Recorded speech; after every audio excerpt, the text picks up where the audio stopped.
ડભોઈ તાલુકાના ભિલોડિયા ગામે અને તાલુકાના અનેક ગામ વિસ્તારમાં આવેલા આંગણવાડીમાં નાના ભૂલકાઓ આંગણવાડીમાં અભ્યાસ અર્થે આવતા હોય, પરંતુ 50 ઉપરાંત જર્જરિત હાલતમાં છે અને બાળકોને અવરજવર કરવા માટે રમતગમત કરવા મુશ્કેલી ઊભી થાય છે અને આંગણવાડીના ભૂલકાઓ માટે જોખમકારક જવાબદાર કોણ? લાગતા વળગતા તંત્ર દ્વારા નાના ભૂલકાઓ પર રહેમ કરી નવીન આંગણવાડીઓ બનાવવામાં આવે તેવી વાલીઓ દ્વારા માંગ ઉઠી। ડભોઈ તાલુકામાં આશરે 200 જેટલી આંગણવાડી આવેલી હોય, જેમાં ભિલડિયા ગામ, કાયાવરોહણ, ચાંદોદ વિસ્તારમાં આવેલી આશરે 50 જેટલી આંગણવાડી નંદઘરમાં બાળકો મેળવે છે અભ્યાસ। મોટાભાગની આંગણવાડીમાં પતલા ઉડી ગયા છે અને જર્જરિત હાલતમાં હાલ ચોમાસા દરમિયાન આંગણવાડીમાં પાણી પણ પડી રહ્યું છે। બાળકો જોખમી રીતે અભ્યાસ કરવા આંગણવાડીમાં આવે છે અને ત્યારે વાલીઓ બાળકોને આંગણવાડી મોકલવા અંગે ચિંતા અનુભવે છે। આંગણવાડી મોટાભાગે જર્જરિત હોય પડવાની સંભાવના વાલીઓમાં જણાય છે અને વાલીઓએ જણાવ્યું હતું કે જવાબદાર કોણ?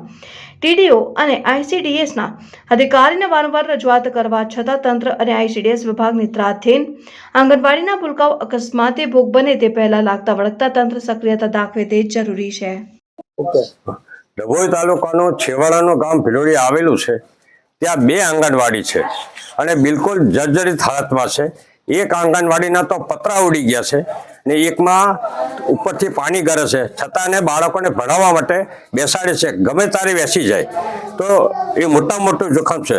તો સરકાર લાખો ને કરોડો રૂપિયા જો શિક્ષણ પાછળ ખર્ચ કરતી હોય તો આંગણવાડીને સુધારવાનો પહેલો પ્રયત્ન કરવો જોઈએ અને બાળકોનું ભવિષ્યનું હું બાળકોને નાના બાળકોને કઈ દુર્ઘટના બનશે તો જવાબદાર કોણ રહેશે? એમ તો વહેલી તકે સરકારને એક વિનંતી કરીએ છીએ કે નવેસરથી આ આંગણવાડી બનાવે, અગર તો એને રિપેરિંગ કરે અને જે પતરા ઉડી ગયા છે તેને નવેસરથી બનાવે અને અમારા બાળકો સહી સલામત ભણે અને બેસી રહે, એ અમારી માંગણી છે। રજૂઆત કરવામાં આવી હતી? આ રજૂઆત આપણે સરપંચશ્રીએ કરી, લેખિતમાં કરી, મૌખિકમાં પણ કરેલી છે। કેટલા ટાઈમથી હવે આંગણવાડી જર્જરિત હાલત? આ લગભગ 1-1.5 વર્ષથી તો આ છે પેલી ને એક આ છે 6-7 મહિનાથી। ભિલોડિયા ગામમાં 2 આંગણવાડી આવેલી છે, તે જર્જરી હાલતમાં છે।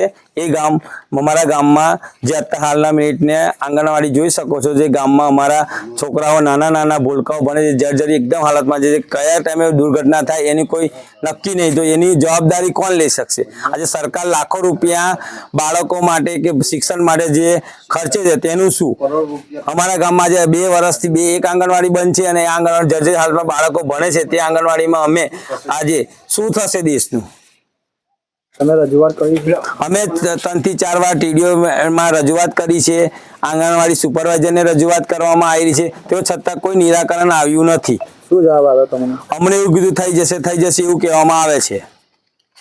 તમારી માંગ શું છે? અમારી માંગ એવી છે કે અમારા ભવિષ્યના બાળકોને ભવિષ્યમાં આવી જર્જરી હાલતમાં આંગણવાડીમાં ભણવામાં આવે તો પછી ભવિષ્યમાં કઈ દુર્ઘટના થાય તેની જવાબદારી કોણ? અને જો સારી આંગણવાડી સરકાર તરફથી બનવામાં આવે તો અમારું ભવિષ્યના બાળકો સારી રીતે ભણી શકે અને સારા વાતાવરણમાં ઊભા ભણીને આગળ વધે, એવી અમારી આશા છે।